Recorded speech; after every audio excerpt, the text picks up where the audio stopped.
Мынандай сөз бар ғой, жаным ау. Сен назло, әлі жарқырайсың, киноң да атады, бәрі атады. Өмірде бәрі күшті болады. Жаным, жылама. Жыламаш. Менде жылатасың қазір.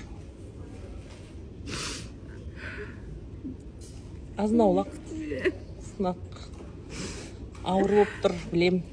Бірақ Алла тағала бәрін реттейді. Жылама.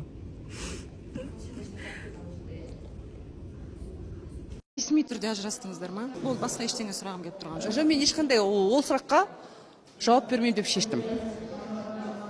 Өйткені көпке түсінікті болу үшін осы жерде нүктені қойған дұрыс. Өйткені анау былай айтады, мынау былай айтады, мөлдір не істеп жүр.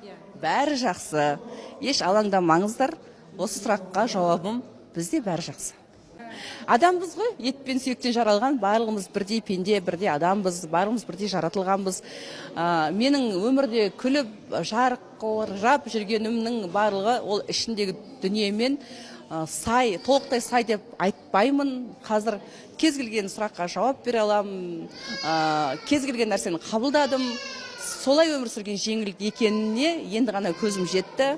Қазір халықта жасыратын ештеңе қалмады, сөзін шыны керек.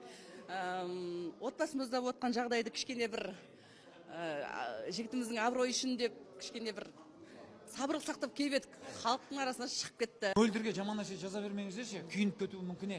Қыз баласын қазақ атам айтады ғой, қыз балаға тимеңдер дейді. Қыз баланы қолдаңдар дейді. Ал сендер аласыңдар да жаңағы өткендегі маған жазғандарың өте береді мал деп. Бұл кісі ондай жазбаңдар. Болмайды. Қызды қолдасаңдар, бұл творчествоға келіп жатыр. Тәй-тәй басып шала береміз, айналып келіп шала береміз. Мінекей. Мамасы деген үйдің ішінде де, үйдің сыртында да, достарынан да, ол кәдімгі күн ғой. Күн 24 сағат шықпайды ғой, 12 сағат түн болады ғой. Біз мөлдірде 24 сағат күн ғой. Оны түсіндеген жоқ. Біздің мамаларымыз тек үйге кіріп келсе, жұмысқа кіріп келсе де, қай жерге келсе де күн жарқырап, үйші ыстық, оған загар аласың.